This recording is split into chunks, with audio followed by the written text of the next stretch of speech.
चतुर्थ श्रेणीर कुनि कुनि पिला माने तुम मानक अनेक अनेक शुभेच्छा आउ शुभकामना। ए भिडियोटी तुम चतुर्थ श्रेणीर गणित बही रे थिबा केतेगुडी मानसांक प्रश्न प्रस्तुत करा जायछि।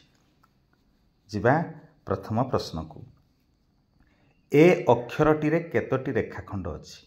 उत्तर हला तीनोटी। देख चित्र रे तुमको देखै दिया जायछि ए अक्षर रे केउ तीनोटी रेखाखंड अछि। इंग्राजी अक्षर गुड़िक केउ अक्षर रे केतोटी रेखाखंड अछि जानिबा। ई अक्षर रे चारिटी रेखाखंड अछि, एफ रे तीनोटी रेखाखंड अछि, एच रे तीनोटी रेखाखंड अछि, के रे तीनोटी रेखाखंड अछि, एल रे दुईटी रेखाखंड अछि, एम रे चारिटी रेखाखंड अछि, डब्ल्यू रे चारिटी रेखाखंड अछि।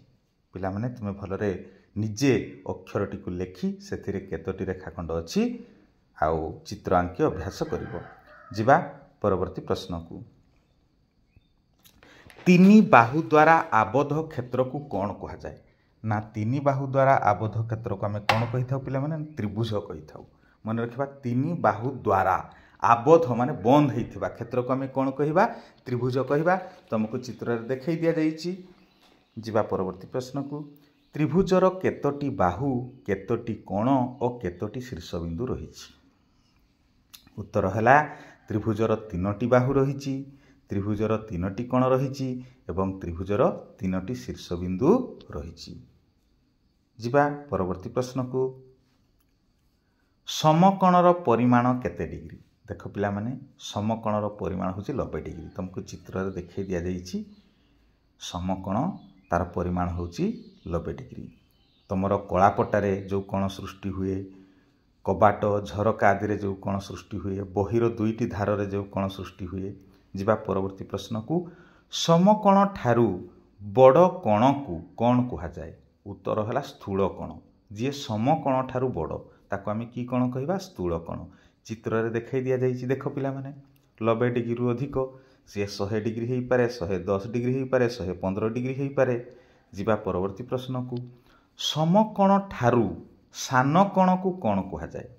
उत्तर हला सूक्ष्म कोण कहा जाए। चित्र को लक्ष्य करो, ये हला 90 डिग्री रु कम 80 हेइ पारे, 70 हेइ पारे, 60 हेइ पारे, 75 हेइ पारे, 25 हेइ पारे, 20 हेइ पारे। ए सब कोण ना सूक्ष्म कोण 90 डिग्री रु जो माने कम। परवर्ती प्रश्न इंग्राजी अक्षर एच ओ ई रे केतोटी लेखाएं समकोण अछि? चित्र रे देखि पारुछे आमे एच रे चारिटी समकोण अछि, ई रे मध्य चारिटी समकोण अछि। मन रखिबा इंग्राजी अक्षर एच ओ ई उभय रे चारिटी लेखाएं समकोण अछि। परवर्ती प्रश्न इंग्राजी अक्षर एन रे केउ प्रकार कोण अछि? देखि पारुछे पिला माने चित्र रे ना दुईटी सूक्ष्म कोण अछि। एन अक्षर रे जो दुईटी कोण अछि ए दुईटी जाक कोण 90 डिग्री रु कम, तेणु ए दुईटी को सूक्ष्म कोण कहा जाए। जिबा परवर्ती प्रश्न को घंटा रे 3टा और 9टा बाजिबा समय रे केउ कोण सृष्टि होई थाए? उत्तर हला समकोण। तुमे चित्र दुईटी को लक्ष्य कर पिला माने बाम पटे चित्र रे 3टा बाजिछि, डाहाण पट चित्र रे 9टा बाजिछि। एठी उभय रे समकोण कहले 90 डिग्री सृष्टि होईछि। जिबा परवर्ती प्रश्न को तुम ज्यामिति बाक्स रे थिबा काहा सहाय्य रे कोणर परिमाण मपा जाए? उत्तर हला प्रोट्रैक्टर। देखो चित्र दिया जाइछि पिला माने एही भली तुमर जो ज्यामिति बाक्स रे रहिछि उपकरणटी तार नाम हला प्रोट्रैक्टर। ए प्रोट्रैक्टर सहाय्य रे कोणर परिमाण मपा जाई थाए। जिबा परवर्ती प्रश्न को जेउ चतुर्भुजर चारि बाहु परस्पर समान और प्रत्येक कोण 90 डिग्री ताकू कोण कहंती? उत्तर हला वर्ग क्षेत्र कहंती। जेउ चतुर्भुज कहले चारि बाहु द्वारा प्रथमे से आबद्ध होइथिबो, चारिटी जाक बाहु समान थिबो एवं प्रत्येक कोण 90 डिग्री थिबो। परवर्ती प्रश्न जेउ चतुर्भुजर विपरीत बाहु समान और प्रत्येक कोण 90 डिग्री ताकू कोण कहंती? ना उत्तर हला आयत क्षेत्र। तुमे चित्र को लक्ष्य कर पिला माने यार विपरीत बाहु समान, दैर्घ्य दैर्घ्य समान, प्रस्थ प्रस्थ समान एवं प्रत्येक कोण 90 डिग्री। परवर्ती प्रश्न आयत क्षेत्रर क्षेत्रफल और परिसीमा किपरि निर्णय करा जाए? ना आयत क्षेत्रर क्षेत्रफल निर्णय करिया पई दैर्घ्य को प्रस्थ सहित गुणन करा जाए।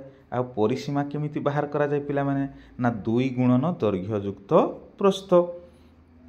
जिबा परवर्ती प्रश्न को ବର୍ଗକ୍ଷେତ୍ରର କ୍ଷେତ୍ରଫଳ ଆଉ ପରିସୀମା କିପରି ନିର୍ଣ୍ଣୟ କରାଯାଏ? ବର୍ଗକ୍ଷେତ୍ରର କ୍ଷେତ୍ରଫଳ ସମାନ ବାହୁ ଗୁଣନ ବାହୁ, ଦୁଇଟି ବାହୁର ଦୈର୍ଘ୍ୟକୁ ଗୁଣନ କରିଦେଲେ କ୍ଷେତ୍ରଫଳ ବାହାରିଯିବ। ଆଉ ପରିସୀମା କେମିତି ବାହାରିବ ନା 4 ଗୁଣନ ଯେକୌଣସି ଗୋଟିଏ ବାହୁର ଦୈର୍ଘ୍ୟକୁ ଯଦି ଆମେ 4 ଦ୍ୱାରା ଗୁଣନ କରିଦେବା ତାହେଲେ ବର୍ଗକ୍ଷେତ୍ରର ପରିସୀମା ବାହାରିଯିବ। ପରବର୍ତ୍ତୀ ପ୍ରଶ୍ନ, କୌଣସି କ୍ଷେତ୍ରର ସମସ୍ତ ଅଂଶକୁ କ'ଣ କୁହାଯାଏ? ଉତ୍ତର ହେଲା କ୍ଷେତ୍ରଫଳ କୁହାଯାଏ। ଠିକ୍ ସେଇଭଳି କୌଣସି କ୍ଷେତ୍ରର ଚତୁଃପାର୍ଶ୍ୱ ଅଂଶକୁ କ'ଣ କୁହାଯାଏ ନା ତାକୁ କୁହାଯାଏ ପରିସୀମା। ଯେମିତି ପିଲାମାନେ ଘର ଭିତରର ସମସ୍ତ ଅଂଶକୁ କୁହାଯିବ କ୍ଷେତ୍ରଫଳ, ଆଉ ଘରର ଚାରିପାଖକୁ ଚାରିଆଡ଼କୁ କୁହାଯିବ ପରିସୀମା। ପରବର୍ତ୍ତୀ ପ୍ରଶ୍ନ ଜାଣିବା 17 ନମ୍ବର କ, କେଉଁ ଘନ ବସ୍ତୁର ଶୀର୍ଷ ନାହିଁ? ଉତ୍ତର ପିଲାମାନେ ଗୋଲକ। ଖ, କେଉଁ ଘନ ବସ୍ତୁର ଗୋଟିଏ ମାତ୍ର ଧାର ଅଛି? ଉତ୍ତର ହେଲା ଗୋଲକ।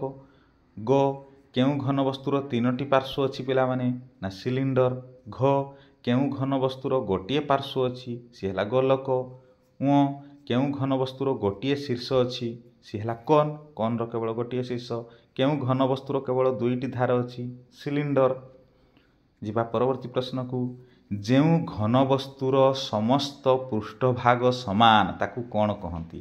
ଚାରିଆଡ଼ ସମାନ ଯେଉଁ ଘନ ବସ୍ତୁର ତାକୁ ଆମେ କହିବା ସମଘନ।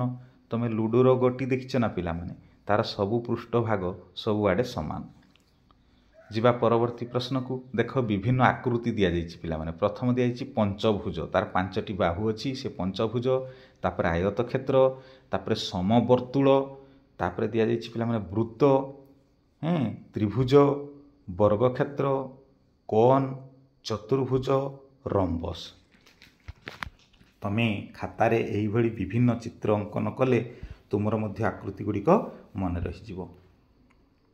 ଯିବା ପରବର୍ତ୍ତୀ ପ୍ରଶ୍ନକୁ, ଯେଉଁ ଘନ ବସ୍ତୁର ବିପରୀତ ପାର୍ଶ୍ୱ ସମାନ ତାକୁ କ'ଣ କୁହାଯାଏ?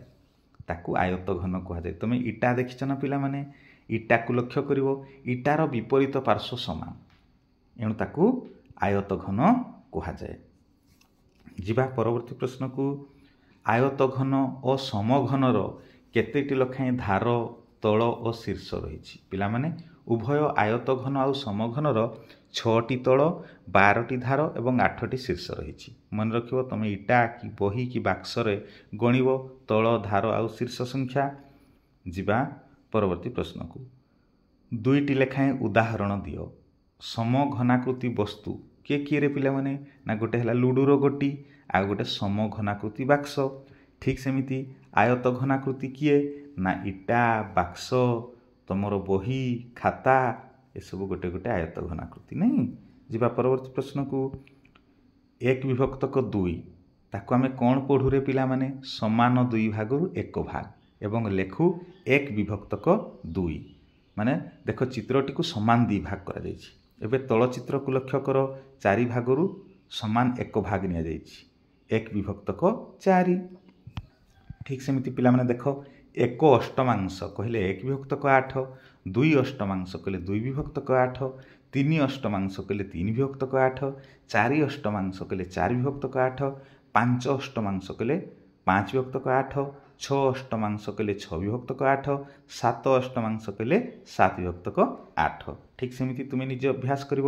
1/3 କହିଲେ 1/3, 1 ଷଷ୍ଠାଂଶ କହିଲେ 1/6, 1 ଦଶମାଂଶ କହିଲେ 1/10। ଏଇଭଳି ତୁମେମାନେ ଅନେକ ଭଗ୍ନାଂଶ ଲେଖି ଅଭ୍ୟାସ କରିବ। ଆଚ୍ଛା ପିଲାମାନେ, ଅଧା କହିଲେ କେଉଁ ଭଗ୍ନାଂଶରେ? ଅଧା କହିଲେ 1/2। ଯିବା ପରବର୍ତ୍ତୀ ପ୍ରଶ୍ନକୁ, 1000 ଟଙ୍କା ବଦଳରେ ଆମେ କେଉଁ ନୋଟ୍ କେତୋଟି ପାଇପାରିବା? ନା 1000 ଟଙ୍କା ବଦଳରେ ଆମେ 2ଟି 500 ଟଙ୍କିଆ ନୋଟ୍ ପାଇପାରିବା। ସେହିଭଳି 5ଟି 200 ଟଙ୍କିଆ ନୋଟ୍ ପାଇପାରିବା, 10ଟି 100 ଟଙ୍କିଆ ନୋଟ୍ ପାଇପାରିବା, 20ଟି 50 ଟଙ୍କିଆ ନୋଟ୍ ପାଇପାରିବା, 50ଟି 20 ଟଙ୍କିଆ ନୋଟ୍ ପାଇପାରିବା ଏବଂ 100ଟି 10 ଟଙ୍କିଆ ନୋଟ୍ ପାଇପାରିବା। ପିଲାମାନେ ଏସବୁ ଟଙ୍କା ପଇସାର ହିସାବ। ଯିବା ପରବର୍ତ୍ତୀ ପ୍ରଶ୍ନକୁ, ରାତି 12ଟା ସମୟ ପରଠାରୁ ଦିନ 12ଟା ପର୍ଯ୍ୟନ୍ତ ସମୟକୁ କ'ଣ କୁହାଯାଏ ରେ? ନା ତାକୁ AM କୁହାଯାଏ, ଆଣ୍ଟି ମେରିଡ଼ିୟମ୍। ରାତି 12ଟା ପରଠାରୁ ଦିନ 12ଟା ପର୍ଯ୍ୟନ୍ତ AM। ସେହିଭଳି ଦିନ 12ଟା ସମୟ ପରଠାରୁ ରାତି 12ଟା ପର୍ଯ୍ୟନ୍ତ ସମୟକୁ କ'ଣ କୁହାଯାଏ? ନା ତାକୁ କୁହାଯାଏ PM, ପୋଷ୍ଟ ମେରିଡ଼ିୟମ୍। ଦିନ 12ଟା ପରଠାରୁ ରାତି 12ଟା ପର୍ଯ୍ୟନ୍ତ PM। ଯିବା ପରବର୍ତ୍ତୀ ପ୍ରଶ୍ନକୁ। ଭଗ୍ନାଂଶରେ ତଳ ଓ ଉପର ସଂଖ୍ୟାକୁ କ'ଣ କୁହାଯାଏ ରେ? ନା ଗୋଟିଏ ଭଗ୍ନାଂଶରେ ଉପର ସଂଖ୍ୟାକୁ ଲବ ଓ ତଳ ସଂଖ୍ୟାକୁ ହର କୁହାଯାଏ। ଦେଖ ତୁମକୁ ଚିତ୍ରରେ ଦିଆଯାଇଛି 3 ବିଭକ୍ତକ 5 ଲେଖା ହେଇଛି। ଏଠାରେ ଲବ ହେଉଛି 3, ହର ହେଉଛି 5। ଆଶା କରୁଛି ଭିଡ଼ିଓଟି ତୁମମାନଙ୍କ ପାଇଁ ବହୁତ ଉପାଦେୟ ହେବ।